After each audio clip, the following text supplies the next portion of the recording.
Faut-il faire partie du sérail ? Bonjour Aurélie Trouvé. Bonjour. Merci beaucoup de passer par le journal de TV5 Monde. ATTAC, c'est l'association pour la taxation des transactions financières et l'action citoyenne. Vous en êtes coprésidente. C'est-à-dire qu'il y a 2 présidents sur cette association depuis 2006, c'est ça ? Oui, et surtout, vous fait. étiez candidate à la direction du FMI pour en être la directrice. Votre candidature, a priori, a été rejetée hier. Oui, a priori, puisqu'il fallait qu'un gouverneur du Fonds monétaire international présente ma candidature, pas forcément la soutienne, mais la présente. Et il se trouve que le gouverneur du Fonds monétaire international pour la France est Christine Lagarde.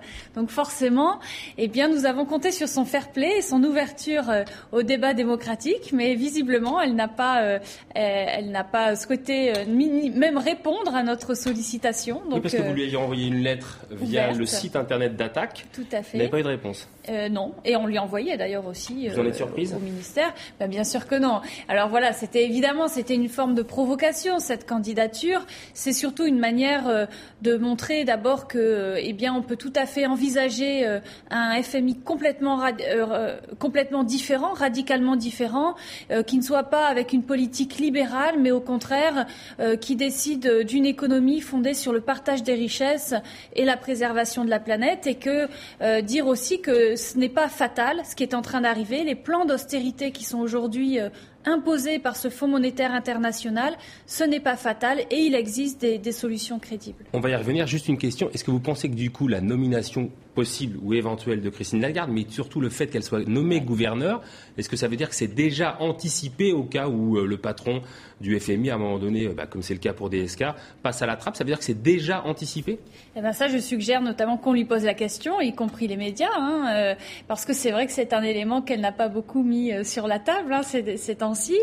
Donc voilà, maintenant on va attendre les résultats de toute façon. Par rapport aux autres candidats, notamment par rapport à Agustín Carstens, qui lui est mexicain, quand vous voyez ces 2 candidatures, vous dites, notamment pour Christine Lagarde, c'est pire que DSK. Qu'est-ce que vous entendez par là ?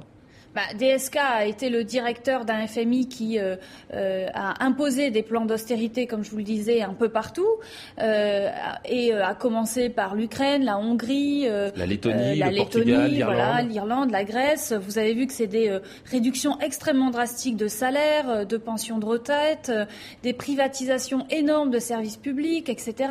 Et ce que nous disons, c'est que c'est à la fois d'ailleurs inefficace sur le plan économique, puisque notamment, par exemple, la dette de la Grèce n'a fait qu'augmenter depuis ces plans d'austérité, puisqu'évidemment, quand vous faites de l'austérité sociale, en fait, ça entraîne de la régression économique plutôt que ça ne relance l'économie.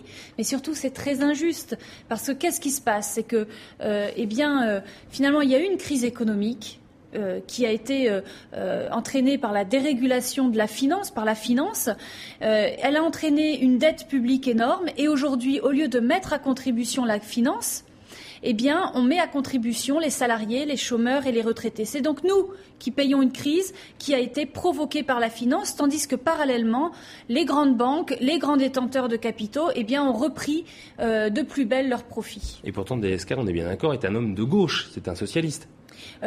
Moi, j'estime que ce n'est pas un homme de gauche dans la politique qu'il a faite à la direction du FMI. J'estime qu'il a mené avec le FMI des politiques extrêmement libérales qui rappellent quelque part les plans d'ajustement structurel qui avaient été imposés dans les pays du Sud, des plans d'ajustement structurel qui avaient été...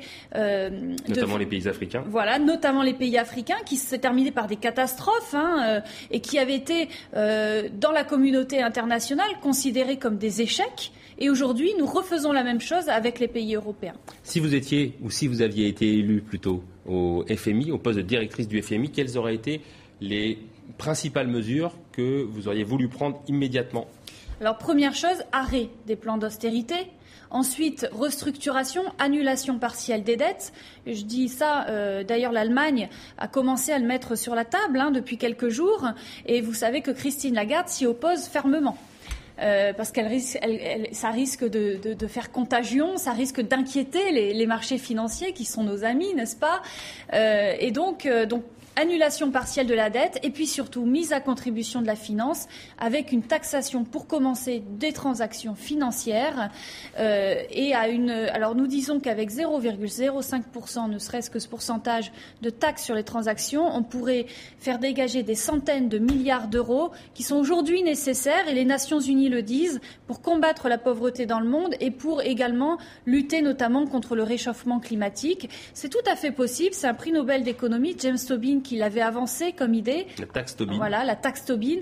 Attaque l'a repris et s'est créé sur cette idée-là et sur l'idée plus générale de désarmer la finance en 98. On passait pour des dangereux révolutionnaires. Aujourd'hui, c'est repris au plus haut niveau, mais ce n'est repris que dans les discours. Et ce que nous disons, c'est qu'aujourd'hui, vu la situation, il est temps de passer aux actes. Il y a 2 autres objectifs que vous auriez voulu prendre, notamment c'est l'environnement, en faire une politique au cœur du FMI, et puis également remettre l'économie internationale en ordre. Et vous prenez pour ça 2 exemples, le yuan chinois et le dollar américain.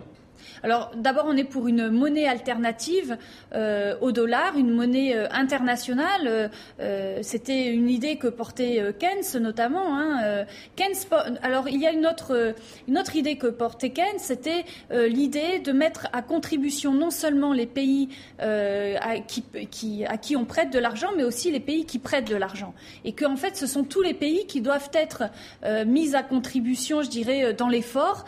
Parce que par exemple, prenez un pays comme la Chine ou même l'Allemagne qui font des politiques de dumping social, qui dévaluent leur monnaie en ce qui concerne la Chine, eh bien ce sont aussi des pays à qui on peut demander des comptes. Et en fait, on a un réel problème de démocratisation dans le FMI, dans le sens où ce sont certains pays qui ont des pouvoirs de décision. Vous savez que ça fonctionne avec $1 égale une voix. Il y a 2 poids, 2 mesures. Un pays comme les États-Unis a une dette énorme et on ne lui demande rien. Et il est donc absolument nécessaire aussi pour un FMI complètement refondé, eh bien d'avoir une refondation aussi de sa gouvernance et de faire en sorte bien que tous les pays aient voix au chapitre, et notamment les pays en difficulté. Dans votre parcours, vous êtes ingénieur agronome, vous êtes spécialiste de l'économie agricole. Si votre candidature avait été prise plus tôt, vous m'avez dit que vous avez eu le soutien notamment d'un pays, je crois de l'Équateur, c'est ça ? Non, on a eu plusieurs contacts plus ou moins proches de certains gouvernements, parce que c'est vrai que bien cette affaire, cette candidature qui est un peu une candidature de provocation qu'on a lancée lundi dernier, qui fait écho. Qui fait écho et sur les réseaux sociaux, et du coup, on a eu des contacts internationaux. Alors c'est vrai qu'on s'y est pris assez tard, mais j'ai envie de dire que notre premier but est atteint, qui était au moins de faire entendre d'autres voix, parce qu'on avait vraiment l'impression que finalement tout le peuple français était derrière Christine Lagarde et qu'on allait avoir une candidature géniale, alors qu'au fin de compte on a une candidate qui, on le sait, va être tout à fait dans la droite ligne de la politique libérale du Fonds monétaire international. Et alors, petit clin d'œil intéressant, vous me disiez que vous aviez reçu des soutiens de la part de sections du Parti socialiste pour votre candidature, en revanche pas pour vos critiques à l'encontre de DSK. Voilà, c'est tout à fait ça. Mais alors voilà, on a eu surtout beaucoup de soutien de la part des mouvements sociaux et de personnes, par exemple, qui sont impliquées aujourd'hui dans les mouvements des indignés en Espagne, en Grèce, etc. Et je crois que ce qu'on voulait aussi, c'était peut-être faire un petit peu écho à ce qui est en train de se passer dans tous ces pays-là, où les gens sont en train de se rendre compte de ce qui leur arrive et sont en train de monter au créneau. J'ai envie de dire, on devrait aujourd'hui tous les imiter, et j'espère qu'en France on va le faire, imiter ces mouvements citoyens qui disent non à ces politiques d'austérité. La voix d'Aurélie Trouvé, la coprésidente, donc l'une des présidentes, des 2 présidentes d'Attaque. On va se quitter avec cette phrase: les seuls problèmes que l'argent peut résoudre sont des problèmes d'argent. C'est signé de l'humoriste américain du début du XXe qui s'appelle Ken Hubbard. Merci beaucoup Aurélie Trouvé d'être passée par le journal de TV5 Monde. Merci.